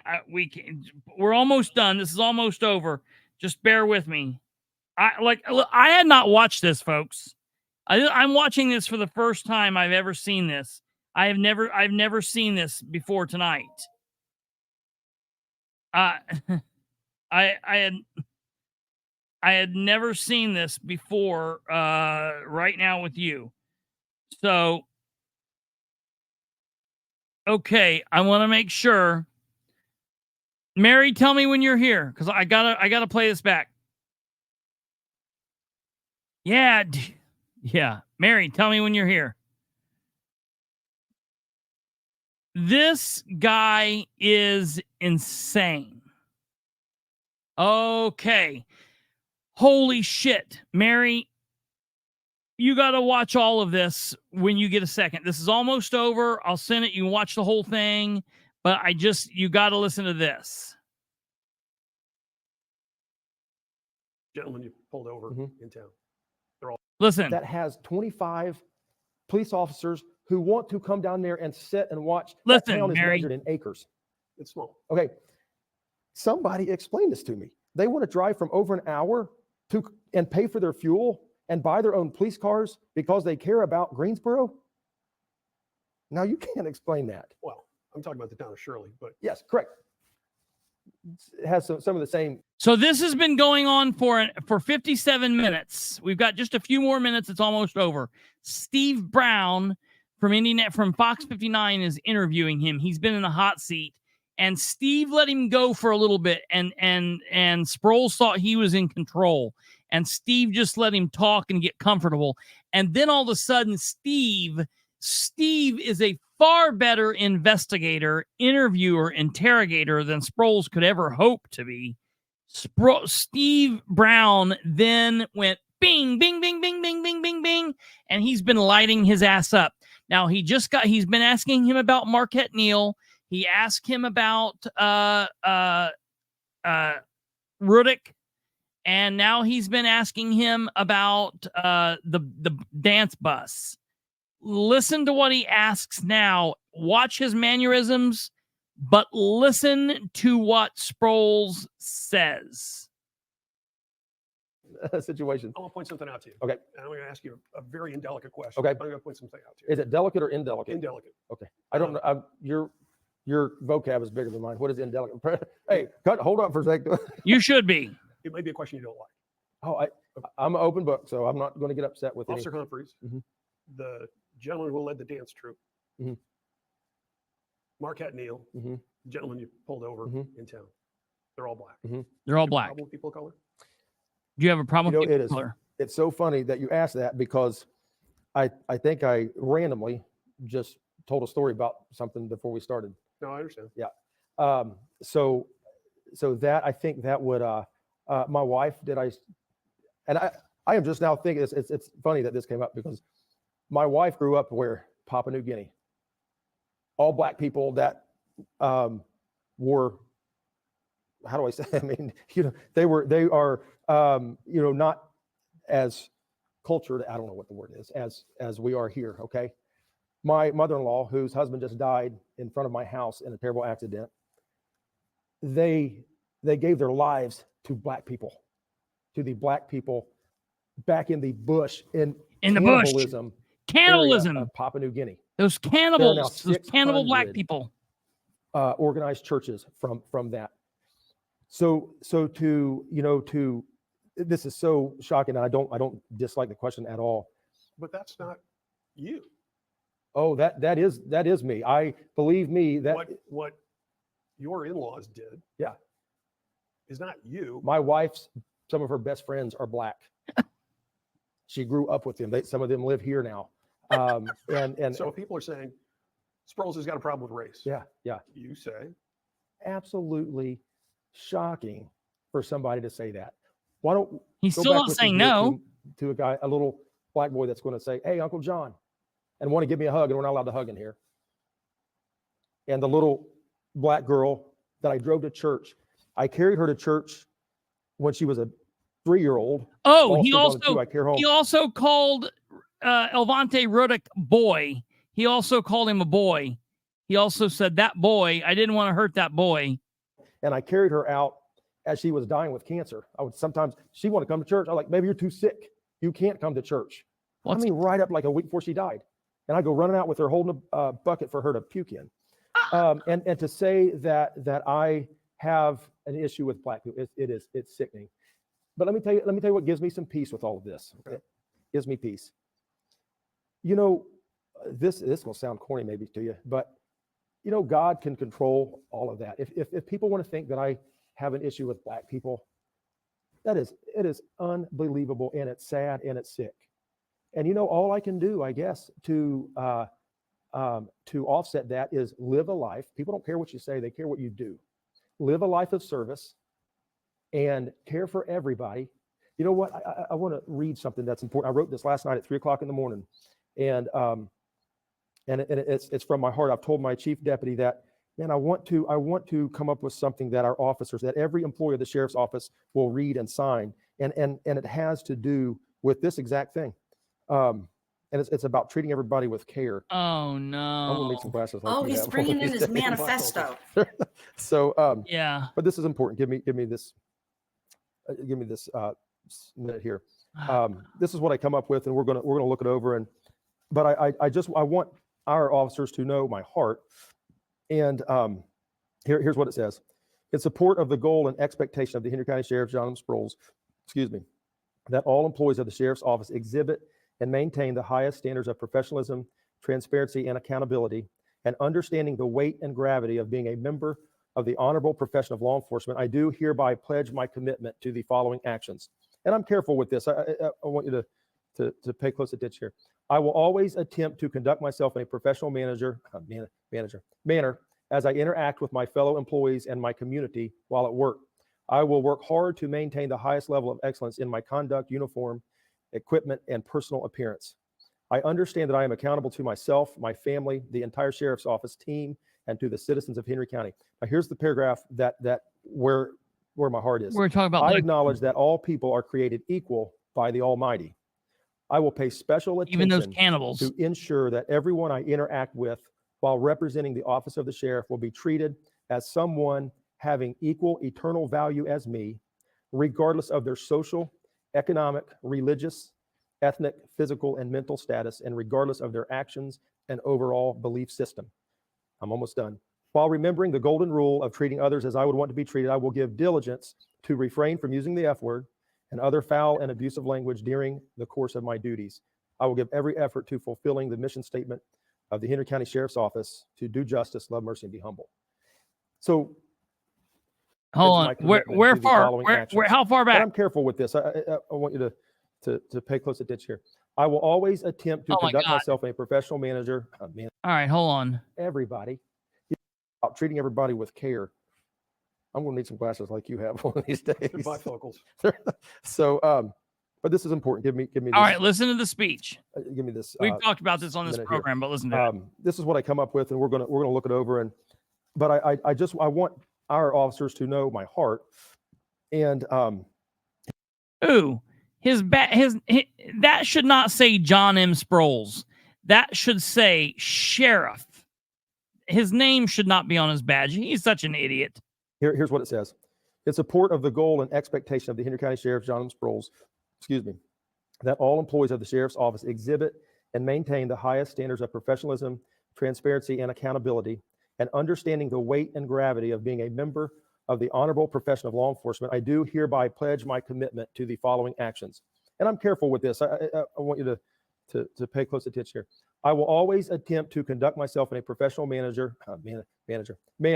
as I interact with my fellow employees and my community while at work. I will work hard to maintain the highest level of excellence in my conduct, uniform, equipment, and personal appearance. I understand that I am accountable to myself, my family, the entire sheriff's office team, and to the citizens of Henry County. Now, here's the paragraph that where my heart is. I acknowledge that all people are created equal by the Almighty. I will pay special attention to ensure that everyone I interact with while representing the office of the sheriff will be treated as someone having equal eternal value as me, regardless of their social, economic, religious, ethnic, physical, and mental status, and regardless of their actions and overall belief system. I'm almost done. While remembering the golden rule of treating others as I would want to be treated, I will give diligence to refrain from using the F word and other foul and abusive language during the course of my duties. I will give every effort to fulfilling the mission statement of the Henry County Sheriff's Office to do justice, love mercy, and be humble. So if only he would live by that creed. I look at this from a spiritual level. We are all created equal. I cannot fathom treating somebody differently because of the color of their skin, because of their economic status, the wealthy. I hate this stuff. I hate it's interesting. I get to see it now when I get around. I didn't hear anybody whispering. I hate it. I hate I'm the sheriff. That's one reason I ran for sheriff. I hate the big tough, I'm the law enforcement. Let me tell you something. We're here to serve people. And we are not, I'll tell you, we had a hiring process recently and we didn't hire any of the applicants. And it was amazing to a lot of us. Like, we're not going, there are some people that are just, man, you know why they want to be here. They want to slap people on the ground, take them to jail. You know what? There are people that we're going to have to take down to the ground and bring them to jail. But you know, I want to treat everybody. They are as valuable as me. They may have less money. That'd be hard. I've got a decent salary, but I hate the status, and especially because they're black or whatever. I plan to go to Papua New Guinea next year because they're dedicating a building in the memory of my father-in-law. And it's going to be all black people. And you know what? There's going to be a lot of pictures of me with my arms around black people. And so I am shocked at these type of things and allegations, but I am also, be holding me sideways. Chaplain team in here yesterday. And man, I tell you, I just, we had a good prayer and I just felt peace of, man, I'm getting it from every which direction. But I'm going to care for people. And so there's going to be things that happen. Yes, I'm going to make mistakes. Yes, I'm going to be more wise in what I get involved in. I'm not too arrogant to say, hey, I'm going to pay attention. Yes, I'm learning. He's going to be more careful. Stop this. Help us. He's going to be more careful what he gets into from now on. Yeah. Didn't he just repeatedly say in this video that if he had to do it again, he would have shot him? Yes. And that he's going to keep pulling people over when he's not in uniform. Yes. And he's going to continue to not delegate because basically there's like one person he can trust to delegate stuff to. Right. So he's got to have it. So what is he talking about? He's talking in circles. Mary, I am so sorry. I hope I didn't wake you up. Yeah, Kate, you're exactly right. He's talking in circles. Listen to me. You've got to watch this entire thing. Please. I've sent you the link, and everybody in the group in there, Mel and JK, everybody's got to watch that in there, because that is some crazy. This we've been watching this for the whole time. It's been saying it's almost over, folks. I apologize. It's been a long one.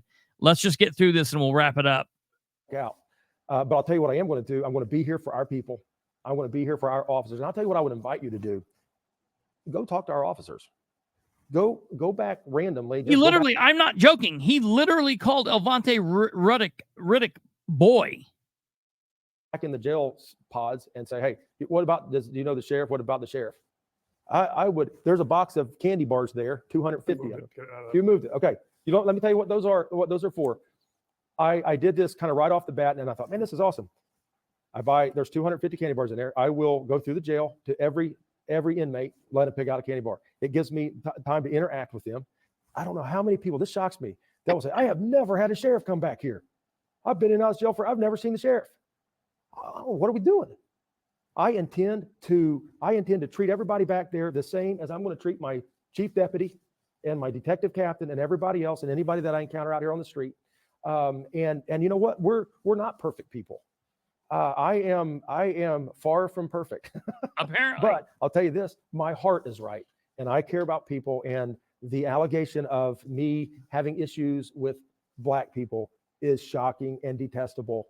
And that's just, I'm sorry that people have to, have to just get on these kind of, I don't know, trails or tracks, or apparently they don't have anything better to do. But you know what? I want to serve humbly. I don't know. So, anything to add? I probably said too much. This guy's going to go like, Sheriff, what about him? Oh yeah, I'll add this. Oh God. Lord willing, I hope to be here for 3 years at least. And I want reach out to me anytime. Listen, I am an open book. I am not. It is. Listen, people I think picture me Mary maybe differently than you. Go ask the people that know me, kind of guy at Sproles. Man, I've built houses for free because they had a child that had a physical condition. I used to give too much in my account. I say, Sproles, you can't give us money. When I found out, because then I owed the IRS tons of money, and I've had IRS agents say, do you realize how mad it makes us when you've given X amount of $1,000 to a charitable organization or a Christian organization and you owe us taxes? I'm like, I get it, man. I'm not I haven't been the brightest guy. So I've learned along the way to maybe cut the giving down, take care of your taxes first. But what I want to say to you is listen, you reach out.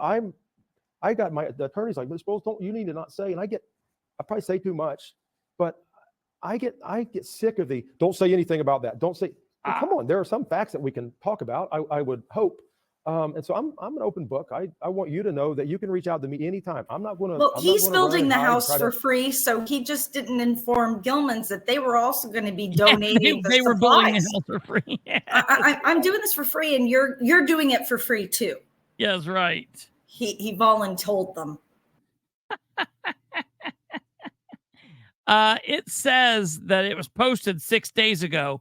However, I will tell you that he has mentioned that his father-in-law just died. And look, I'm not making any fun of that or anything. I mean, that's a horrible situation.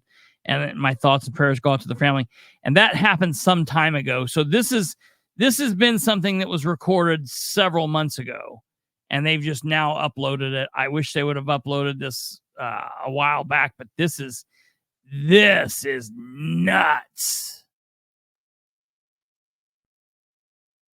Try to shield stuff. Let me tell you something. I've been through some things in life where I've had to step and say, hey, I have goofed up big time, and I'm just going to deal with the consequences of it. I'm sorry. And I've told people back in that jail, there's things I've done that I would trade for a jail stint. I've never been in jail. I've done some things that I would trade them out, give me a weekend in jail or a week or a year to take back some situations. But so that is, I'm an open book. You guys call me anytime, and I don't get, you can ask any question you want. I don't get riled up about, I'm open, and I found freedom in that. I have some friends who they like to act wealthy and big and tough, and I know, like, dude, you're hurting. I like when you'll know when I'm hurting usually.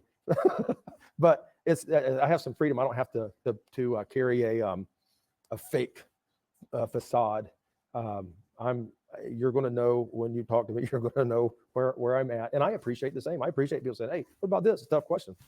Well, I mean, it's better to just hit the tough questions, and I've always found that that's the best way to do business, man. Did he ever actually answer that question? No, he did not answer the question. And I'm going to tell you, and I have thought this. I've thought about this and thought about this and thought about this. And I've thought about how to talk about it. I've thought about how to mention it. And he literally has just said there that he's an open book. He's said it a couple different times. And so I'm going to say this on the record. I'm then going to message him this. And I want an answer too.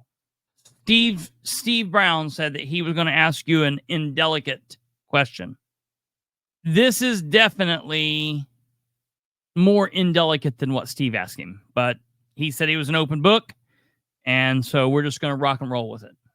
I do not take lightly any kind of mental health issue whatsoever. I don't make fun of people that have mental health issues there, but for the grace of God go I. Any one of us next week could go through a loss of a family member, a loss of a parent, a loved one, a husband, a spouse, a child, could have a chemical imbalance. Anybody could be depressed. Schizophrenia could touch it. Anything could happen, and it's tough. It happens to everybody. If you have issues going on, you need to seek counseling. If you are suicidal, definitely reach out, call somebody, call me, call 911. Call your church, call somebody, call Sproles, call somebody. Don't deal with that alone. So I am not belittling or making fun of that in any way, but this is something that is out. It's something that's been going around, and it's something that needs an answer.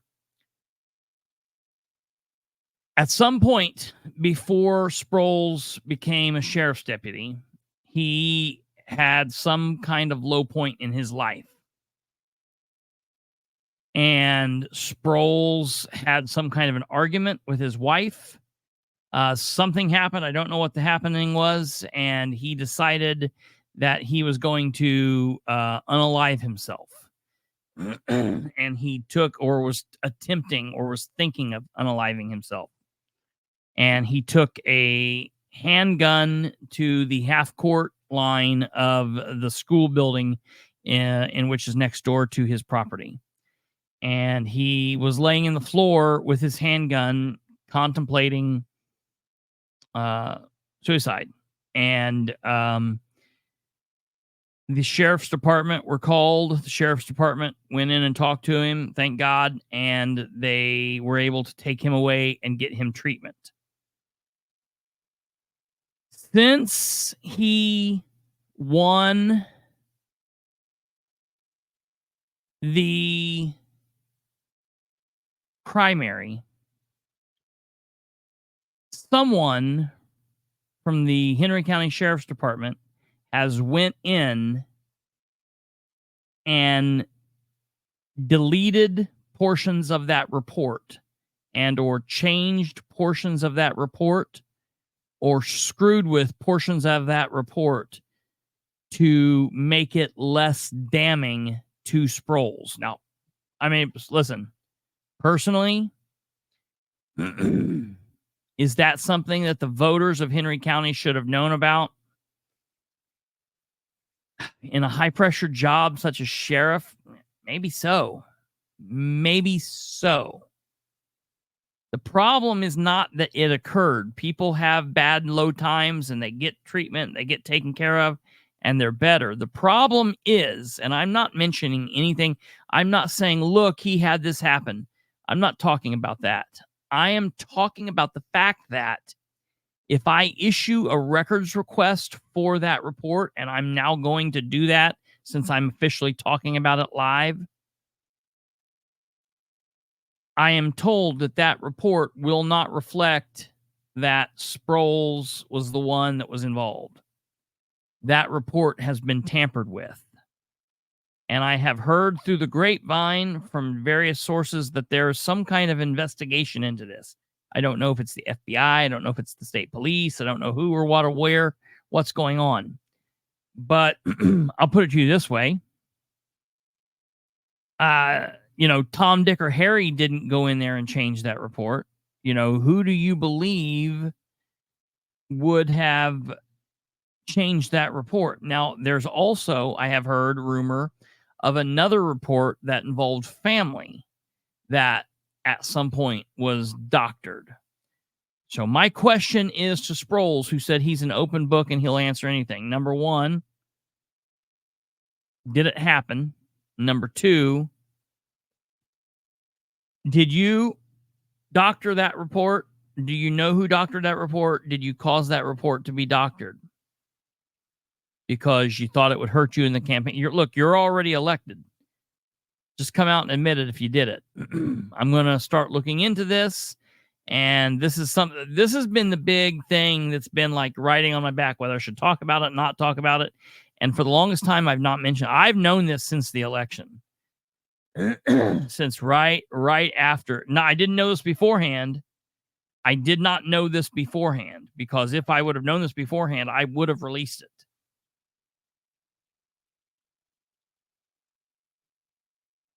I'm not wanting I'm not wanting anything about his health care. I'm just simply stating the police report, and that's exactly incorrect. The thing is, if the police are called to a scene and they deal with the subject, that report would be a releasable report and is definitely something that would be accessible. The bottom line is, if Sproles went in and caused that report to be doctored, if he caused that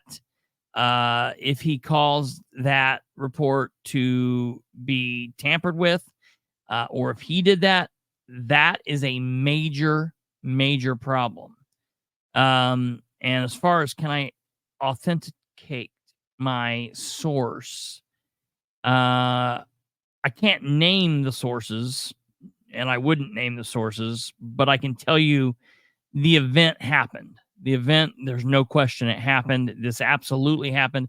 This is an event that happened. There are several people on the sheriff's department currently that know that this happened. There are people that were no longer on the sheriff's department that know this happened. There were people who were there on the scene when this happened.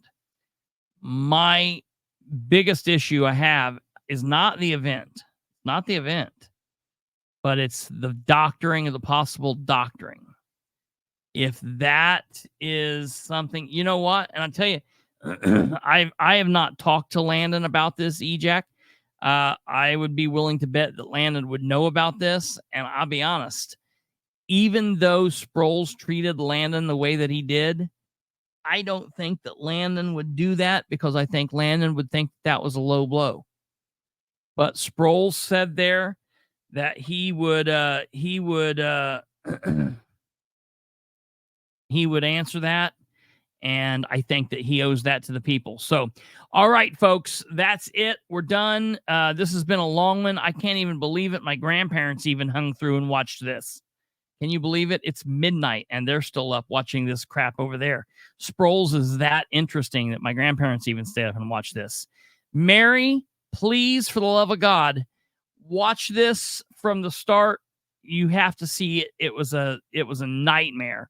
I will be contacting Steve Brown tomorrow and telling him what a fantastic job he did.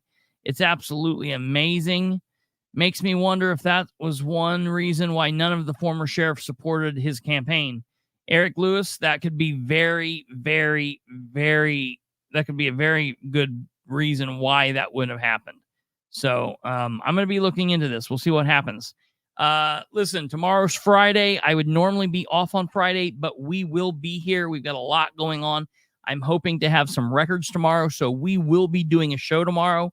Tune in right here tomorrow at 9 p.m. Eastern. We will be here. We will have a show. Thank you all for watching. This has been a long night. I apologize, but we've had to get through that. You guys have a great evening. Take care. God bless each and every one of you. Don't get Sproles. Good night. Good night. Good night, everyone. Thank you, Jack. Hey, we're 100 away from 1,000, so. Oh, yeah. Do your thing.